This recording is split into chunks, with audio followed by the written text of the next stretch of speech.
Boa noite, queridos, graça e paz. É um prazer receber vocês aqui no nosso culto online, nesse ambiente que a gente volta a estar trabalhando 100%, que infelizmente nós não podemos estar presencial na igreja, né? Mas graças a Deus que tem como nos comunicar dessa forma. Quero já agradecer desde já a sua presença aqui. Quero te pedir que você foque. Eu sei que em casa é um pouco complicado, né? Muitas distrações, mas que nesse tempo aqui, que eu acredito que vai ser bem curto, a gente possa estar juntinho e essa palavra possa alcançar teu coração. Vou pedir para você compartilhar aí o link, né, desse vídeo com outras pessoas na sua rede de transmissão, para que a gente possa alcançar o maior número de pessoas, para que a gente esteja junto aí nesse culto para adorar e glorificar o nome do Senhor. Tá bom, querido? Vamos orar para que a gente consague esse tempo aqui para o Senhor. Pai, no nome de Jesus, eu quero te agradecer por esse tempo. Em todo o tempo, nós sabemos que o Senhor está no controle e no governo de tudo.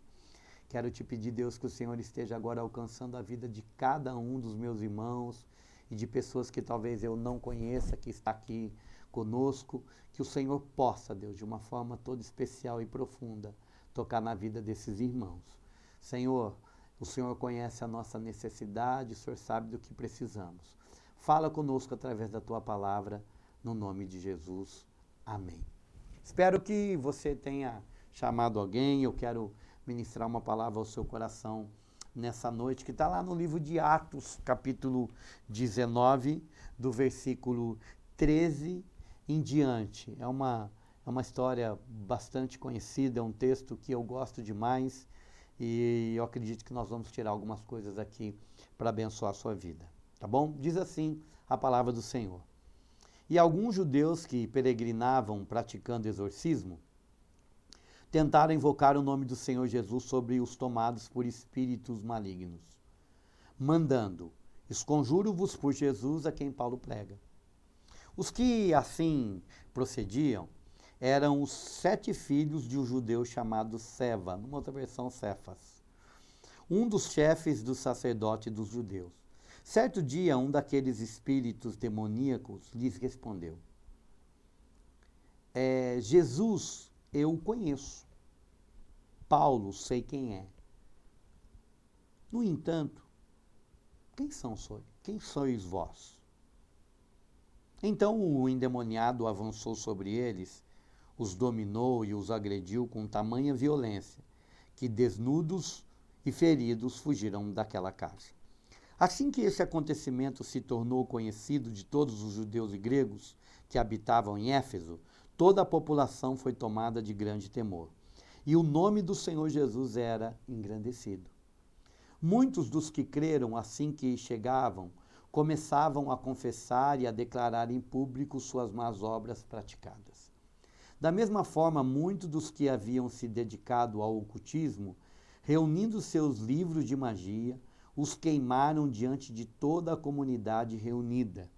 Calculados seus preços, chegou-se à estimativa de que o valor total equivalia a 50.000 moedas de prata. E assim a palavra do Senhor era grandemente propagada e prevalecia poderosamente. Uau, gente, que texto! Quantas coisas tem aqui para a gente conversar um pouquinho essa noite. Queridos, como eu disse domingo no nosso culto, sexta-feira passada, quando nós estávamos ali no evangelismo do Lavando Almas, Deus falou algo no meu coração a respeito desse texto e eu quero compartilhar com vocês nessa noite. Interessante desse texto é que ele fala realmente aqui de uma batalha espiritual, ele fala aqui de um embate espiritual. E é interessante isso, porque a palavra do Senhor diz que a igreja ela tem autoridade, o nome de Jesus, ele tem autoridade sobre os demônios. Eu quero que você vá comigo lá para o livro de Efésios, a carta de Paulo aos Efésios, capítulo 1, a partir do versículo 20, Paulo ele está falando a respeito de o que Cristo fez, a obra de Jesus Cristo na cruz do Calvário, aonde a obra de Cristo, a sua morte, ressurreição e assunção, o que aconteceu, qual foi o lugar em que Deus colocou a igreja. E Paulo vai dizer assim, ó, esse mesmo poder que agiu em Cristo, ressuscitando-o dos mortos, está falando do poder do Espírito Santo, e o entronizando à sua direita nas regiões celestiais. Presta atenção, nas regiões celestiais, muito acima de toda potestade, autoridade, poder e domínio, e de todo nome que se possa ser pronunciado, não somente nesta era, mas da mesma forma na de que há de vir. Também sujeitou tudo o que existe debaixo de seus pés, e o designou cabeça sobre absolutamente tudo o que há, e o concedeu à igreja. Olha que coisa incrível. A obra de Jesus Cristo no Calvário, a sua ressurreição e a sua assunção, ela coloca o nome de Jesus acima de todo principado, potestade, governo, autoridade, enfim, toda e qualquer hierarquia espiritual do inferno e também toda a hierarquia do céu, e ele coloca acima de todos, a todo e qualquer nome que possa ser pronunciado. Ele coloca essa autoridade e fala e colocou à direita, nas regiões celestiais. Isso significa aos níveis aonde atua todo principado e potestade. Irmão, existe uma hierarquia que a gente precisa de compreender, que elas são destinadas e elas são outorgadas à ação de demônios, que eles exercem autoridade e poder sobre bairros, cidades, regiões, estados, nações. Então, tudo isso é bem coordenado espiritualmente. E a Bíblia diz que Jesus foi colocado acima de todos esses principados e potestades nas regiões celestiais. Então, há um lugar aonde cada um se move. E por que eu escolhi esse texto? Porque eu creio que Deus falou algo ao meu coração sexta-feira, que é que Ele quer que nós como igreja entendamos. E olha que interessante, o versículo do 22 diz que Cristo, ao assumir este lugar, Ele não só assume este lugar, mas Ele eleva a igreja nesse lugar. Ele concede autoridade à igreja nesse lugar de subjugar todo principado e potestade. Mas tem um princípio, e aí é o que eu quero falar com você, que está aqui em Atos capítulo 19, que é algo que eu e você precisamos de entender como isso funciona e como funciona. Tá bom? Olha que interessante. A palavra do Senhor diz aqui no início que alguns judeus, eles praticavam exorcismo. E olha que interessante. O exorcismo aqui significa que as pessoas, existiam alguns homens que eles tiravam demônios de outras pessoas, que eles anulavam a prática, ou eles anulavam a influência dos demônios na vida de pessoas. E olhem que interessante, e eram homens que não reconheciam Jesus como Senhor e Salvador, e nem como seu Deus. E é interessante que até hoje a prática do exorcismo, sem estar na autoridade do nome de Jesus, é praticada. E alguns têm algum tipo de sucesso nisso daí. Eu conheço pessoas que não conheciam Jesus, não conheciam o Evangelho e tiveram experiências de praticar exorcismo com sucesso. Por quê? Porque existe uma casta de demônios, existe alguns demônios que eles obedecem a um direcionamento simplesmente por uma postura ou uma personalidade forte que pede para ele sair. Você pode dizer, pastor, isso não é possível. Não, querido, é possível. Você pode ter certeza que sim. Eu não vou me deter nisso, senão a gente ia ter que se aprofundar demais. Mas isso é possível, e tanto que é possível que a Bíblia aqui diz que eram homens que não conheciam Jesus, mas que praticavam exorcismo. Mas em um dia, eles encontram uma pessoa que está endemoniada. E eu quero mostrar para você que esse encontro vai mostrar algo interessante. Que então eles, acostumados a fazerem isso, eles chegam então diante desse confronto espiritual e eles fazem algo que então eles tinham visto fazer. Com certeza, eles tinham visto Paulo fazer isso, porque olha que interessante. Eles chegam para o endemoniado e diz assim, olha, eu esconjuro-vos por Jesus a quem Paulo prega. Eles usam a forma como Paulo fazia para expulsar os demônios, que era em nome de Jesus, que é um direcionamento que o Senhor Jesus deu aos seus discípulos, em meu nome vocês vão expelir demônios, está lá nos evangelhos. Paulo também praticava dessa forma. Em nome de Jesus eu te expulso, eu te repreendo. E com certeza esses homens, eles tiveram essa experiência de ver Paulo fazendo dessa forma ao ponto deles acharem que eles poderiam também realizar dessa forma. E eles chegam e dizem assim, olha, eu digo a você, demônio, em nome de Jesus, a quem Paulo prega, sai dele.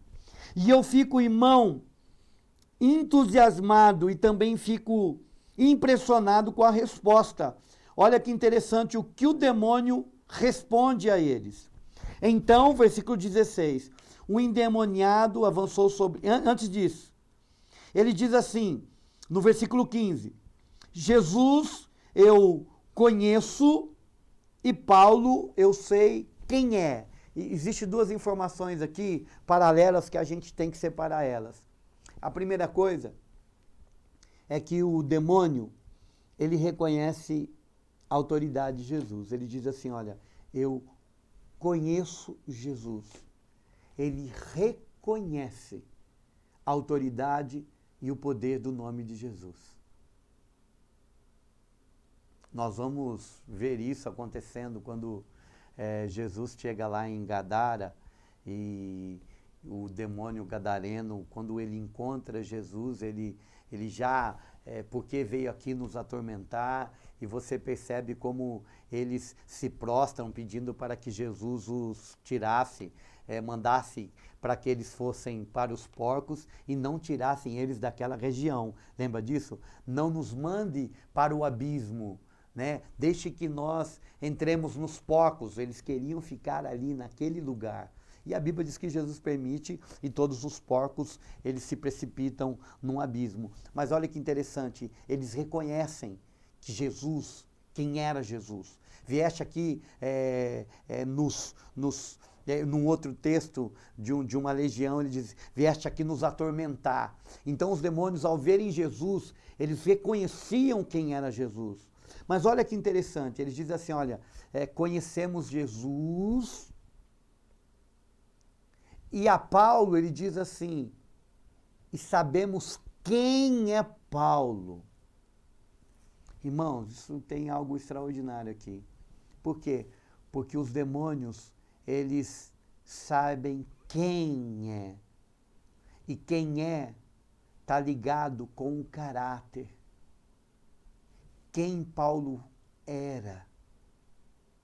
Meu irmão, quem eu sou e quem você é, não está ligado naquilo que falamos, mas está ligado naquilo que somos. E o que somos tem a ver com o nosso caráter. Caráter é todos os valores que estão em nós, que carregamos, de como respondemos à nossa vida, como respondemos a tudo aquilo que a vida traz para nós. São os valores embutidos do nosso coração, da nossa fé, daquilo que cremos, daquilo que acreditamos, daquilo que entendemos que é certo ou errado. Tudo isso faz o nosso caráter, tudo isso faz parte do nosso caráter. E quando os demônios dizem assim, nós sabemos quem Paulo é, eles estão dizendo, nós conhecemos o caráter de Paulo, nós conhecemos Paulo. Isso então me vem dizer algo, e foi algo que Deus falou ao meu coração. Nós precisamos de ser uma igreja que não responde a jargões, uma igreja que não se move por aquilo que vê outras pessoas fazendo, uma igreja que não repete aquilo que está dando certo em outros lugares. Porque os filhos desse homem chamado Cefas, eles falaram a verdade. Eles usaram teoricamente, a estratégia certa. Eu mando você embora no nome de Jesus. Igual Paulo prega. Mas o que eles têm é um reverso do mundo espiritual. O que eles têm é um confronto que nos leva a uma realidade, querido, de que não é se eu falo certo ou se eu falo correto, e se eu tenho a doutrina correta, ou se eu prego a coisa correta.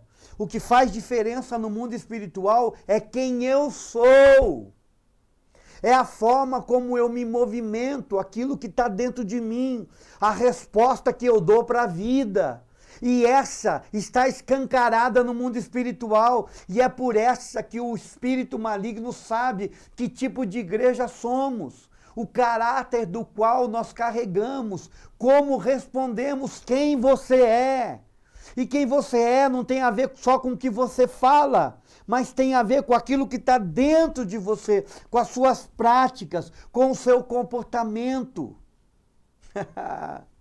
E os demônios pregam isso.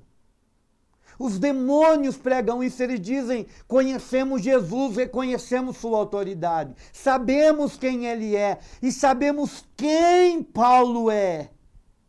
Porque não é no nome de Paulo que eles estavam tirando, pedindo, mandando os demônios saírem. Era no nome de Jesus, não, nós reconhecemos, sabemos quem é e também conhecemos quem ele é. Conhecemos Jesus, reconhecemos ele. E sabemos quem é Paulo. Eu quero fazer uma pergunta nos dias de hoje, quem é a nossa igreja? Quem é você como igreja? Não uma igreja institucional, mas uma igreja pessoal, uma igreja da qual eu e você somos chamados para ser. Quem é? Quem é? Será que hoje, num confronto, se alguém dissesse assim, olha, eu te mando embora, demônio, no nome de Jesus, a quem o pastor Cláudio prega, os demônios diriam a mesma coisa? Não, eu sei quem o Cláudio é. Porque eu quero que você entenda uma coisa, quando os demônios estão dizendo, eu sei quem Paulo é, ele sabia que a vida de Paulo condizia com aquilo que ele pregava. Porque, na verdade, os demônios sabem quem somos. Se somos ou se não somos. E é interessante. Por quê, pastor? Eu acredito que algumas coisas a gente precisa de aprender nessa noite. Eu quero continuar, que eu quero te mostrar algo interessante. A Bíblia diz então que depois que eles são confrontados, o demônio parte para cima deles, versículo 16, com tamanha violência, que eles vão embora para casa desnudos, eles vão com as roupas totalmente rasgadas, e algumas versões dizem que talvez eles fossem até completamente nus e feridos. E olha que interessante, o versículo 17 vai dizer que assim que esse acontecimento se torna conhecido na cidade, os judeus e gregos que habitavam em Éfeso, toda a população foi tomada de grande temor. E o nome de Jesus foi engrandecido. Olha que interessante. Interessante, meu irmão, que se você quisesse ser bem criativo numa ministração, você diria que foi a primeira vez em que o inferno prega o evangelho. A primeira vez em que demônios pregam o evangelho. Por quê? Porque a ação do demônio e a forma como eles se voltou contra aqueles exorcistas, eles pregaram o evangelho. Por quê? Porque foi tão conhecida, foi tão vergonhosa a atuação daqueles homens, foi tão reverberizado aquela situação, que aqueles homens, eles se tornam então motivo de atenção, e eles dizem assim, olha, o demônio disse que conhecia Jesus, e que sabia quem era Paulo, mas não reconhecia eles, e partiu para cima deles, e rasgou a roupa deles, e eles foram envergonhados. E isso causou na cidade tamanho temor e reconhecimento de quem Jesus era. Quem é esse Jesus? Quem é esse Jesus que é reconhecido pelos demônios? E também o nome de Paulo começa a ser propagado. E quem é esse homem que representa esse Jesus que os demônios também respeitam? Foi o dia que o inferno pregou na cidade. Agora, olha que coisa maravilhosa. Muitos dos que creram, assim que chegavam, começavam a confessar e a declarar em público suas más obras praticadas. Primeiro, há um despertamento espiritual, que diz que depois disso algumas pessoas resolvem confessar. Elas resolvem deixar a sua vida de pecado. Elas resolvem se reconciliar com o Senhor. Elas confessam, declaram em público suas más obras praticadas. Eu acredito que um despertamento espiritual começa a acontecer nessa cidade. E não só um despertamento espiritual de quem volta para o Senhor, ou de quem realmente quer ter sua vida alinhada com Deus. Mas olha que interessante. No versículo 19 diz que também há uma movimentação de quebra de maldição na cidade. Por quê, pastor? Porque diz que pessoas que praticavam o ocultismo, que era o caso desses homens, e aí eu vou trazer algumas informações para você, que diz que eles trouxeram seus livros de magia e queimaram diante de toda a comunidade reunida. E olha que interessante, eu fui fazer uma pesquisa, e é interessante que lá na cidade de Efésios havia uma prática grande desse tipo de ocultismo. Havia livros e mais livros que ensinavam o ocultismo. A prática do ocultismo, a prática de como curar enfermidades, a prática de tirar demônios, era algo comum nessa cidade. Tanto que é comum que, olha que interessante, quando a cidade ouve, e provavelmente esses exorcistas, os filhos de Cefas, eram homens conhecidos que praticavam isso daí, que quando isso acontece, eles todos se arrependem. E eles trazem então esses livros, e se você for avaliar, e você for procurar na história da igreja, existe um dos pais da igreja, Clemente de Alexandria, que 200 anos depois de Cristo, ele vai falar a respeito de uma expressão que se dizia assim, Efésia de Gramata, que significa os escritos de Efésios, que era livros que muitas pessoas tinham que falavam dessa prática de ocultismo na cidade. Agora, o que eu quero dizer para você, e é interessante, que a Bíblia diz que quando esses livros foram queimados, escuta, querido, vai falar a respeito do valor. Lucas vai nos dar essa informação. E por que ele quer ressaltar isso? Porque é algo que impactou a cidade de Efésios naquela época. Diz que foi mais de 50.000 moedas de prata. Eu fui fazer um estudo. Sabe quanto que isso daqui dá mais ou menos naquela época? 130 anos de trabalho de um homem. O salário de 130 anos de trabalho de um homem. Irmãos, o valor econômico, o valor em moeda, em espécie, dos livros que foram queimados, dava 130 anos. Agora escute, ei, eu quero te mostrar uma outra coisa, sabe o que significa isso? Que aqueles exorcistas, eles não pegaram um demônio simples. Não era uma potestade, um demônio de baixa patente. Quando eles encontram aquele homem, quer tirar o demônio dele, e ele diz, olha, eu reconheço Jesus e sei quem Paulo é. Na verdade, ele estava se dando ao encontro com uma potestade que dominava a cidade. Porque quando ele simplesmente envergonha aqueles homens, o efeito da vida de Paulo e do nome de Jesus. Olha que interessante.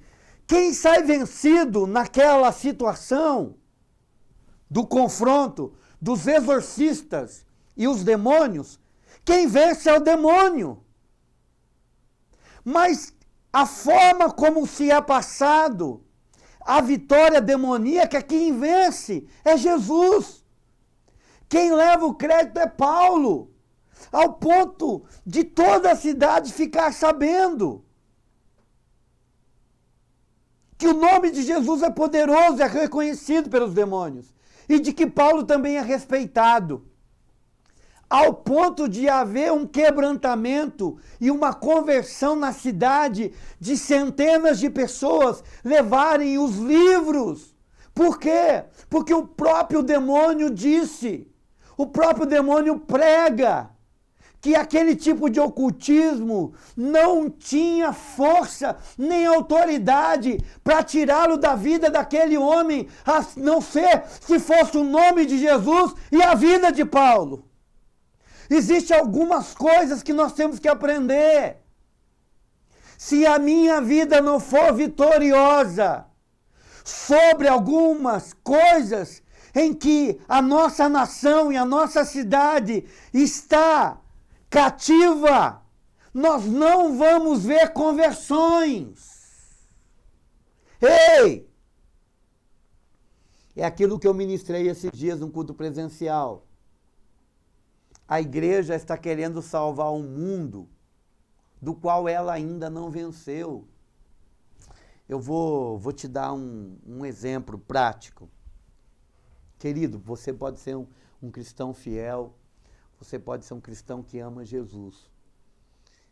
Mas existem algumas áreas da nossa vida que ainda o Senhor Jesus não tem o pleno governo.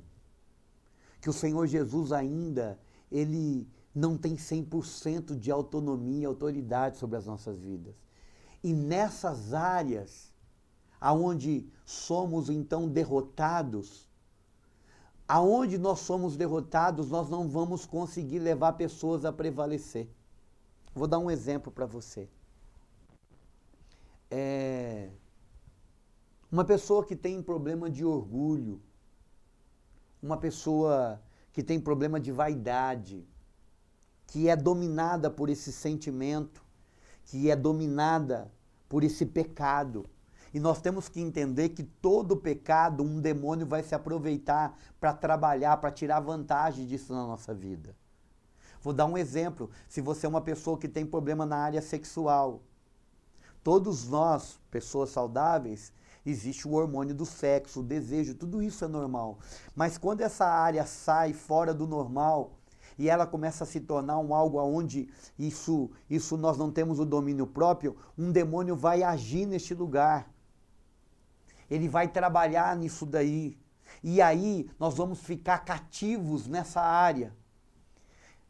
Então vamos lá. Se você é uma pessoa que tem um problema de vaidade, um problema de orgulho, na onde um demônio vai trabalhar sempre nessa área para te mandar cativo, e você precisar de enfrentar uma pessoa que tem um problema nessa área, escute, você pode até citar os versículos corretos, dizendo que a soberba precede a ruína.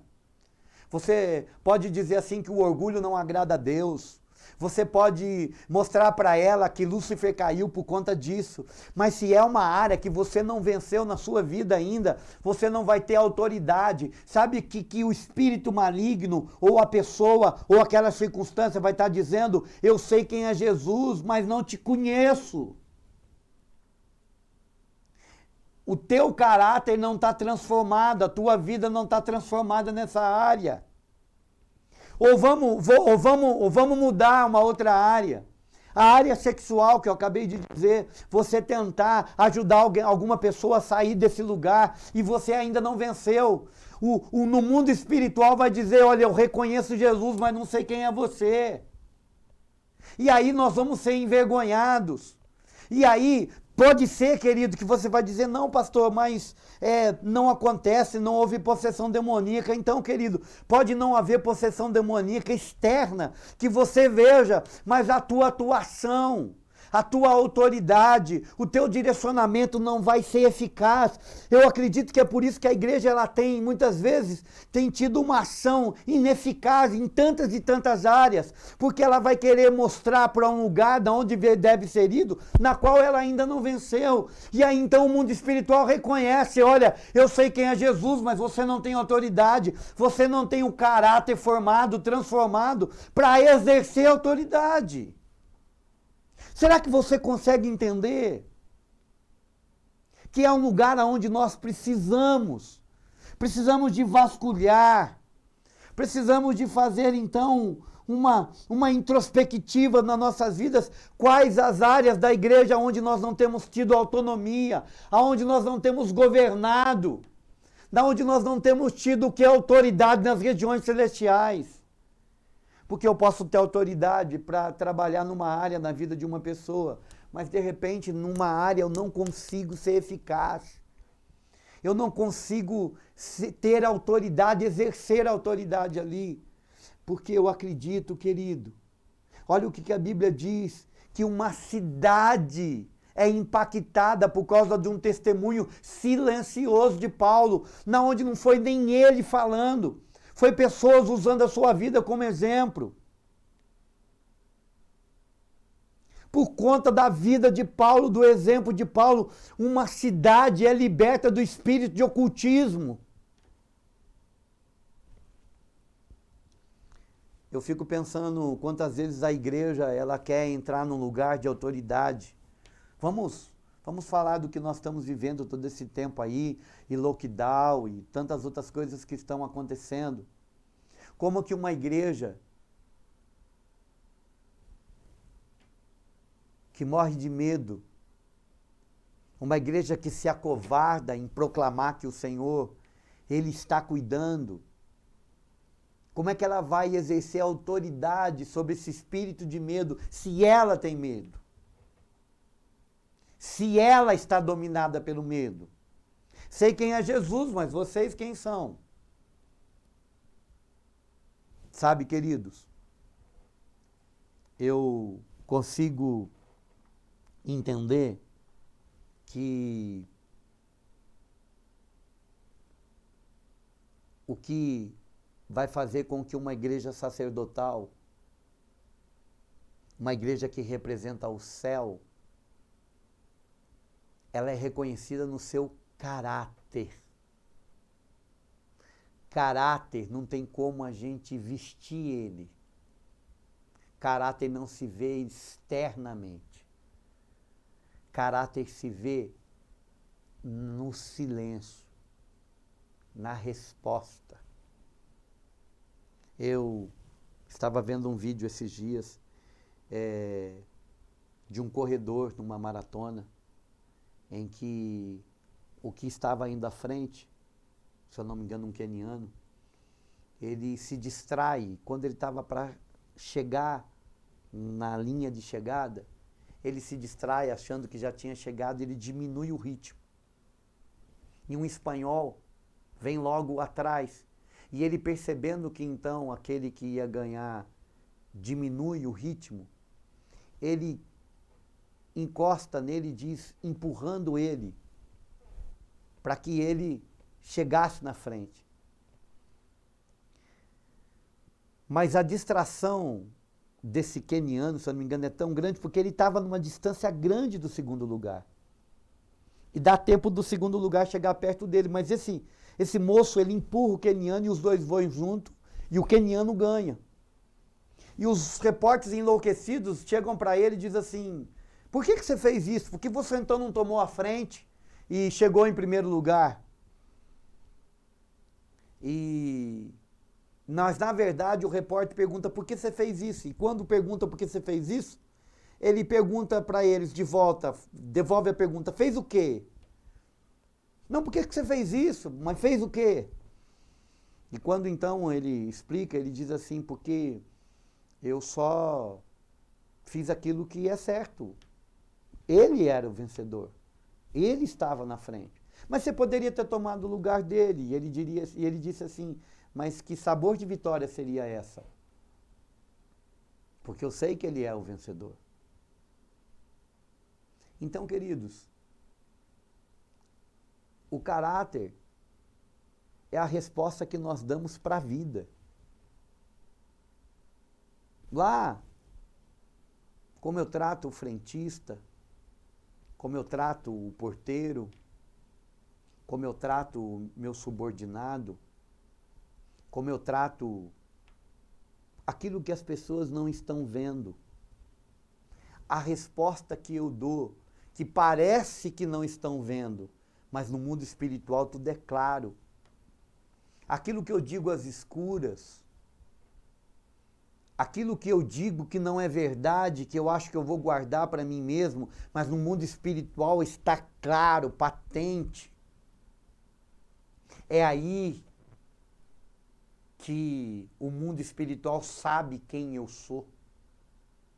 Não quem é o pastor Cláudio no altar, quem é o pastor Cláudio aqui, quem é o pastor Cláudio com a Bíblia falando a vocês, quem é o pastor Cláudio. Não, é o pastor Cláudio que o mundo espiritual vê na sua casa sozinho, o que ele vê no celular, o que ele vê na internet, como ele trata a esposa, como ele está sozinho, como ele age as coisas pequenas da vida. É isso que o mundo espiritual sabe quem somos. E a igreja precisa de entrar nesse lugar de autoridade, porque o mundo espiritual sabe quem somos. Sei, reconheço Jesus, conheço Jesus. E quando os demônios estão dizendo conheço Jesus, não podemos esquecer de uma coisa. Eles conhecem mesmo. Eles já o serviram no céu. Eles sabem quem é Jesus. Lembram que eles são anjos caídos. Mas eles também sabem quem a igreja é. Hoje precisamos de viver, queridos, algo genuíno e real. Sabe por quê? Porque algumas esferas de demônios, de hostes demoníacas, elas atendem até aqueles que não são. Mas para a tomada de cidades, a igreja precisa de ter o caráter de Cristo. Precisam de reconhecer Cristo em nós.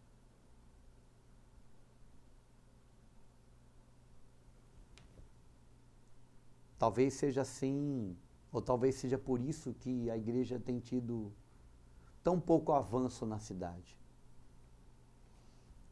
Falamos de um governo ou de representantes corruptos e o espírito de corrupção está dentro de nós, tentando levar vantagem, tentando usar de influência, tentando comprar as pessoas. Nós precisamos de entender que eu só levo alguém a um campo de vitória, do qual eu saí campeão daquele campo, da qual eu venci. Só levo a vitória pessoas do qual eu venci. Paulo, com a sua vida, levou a cidade de Efésios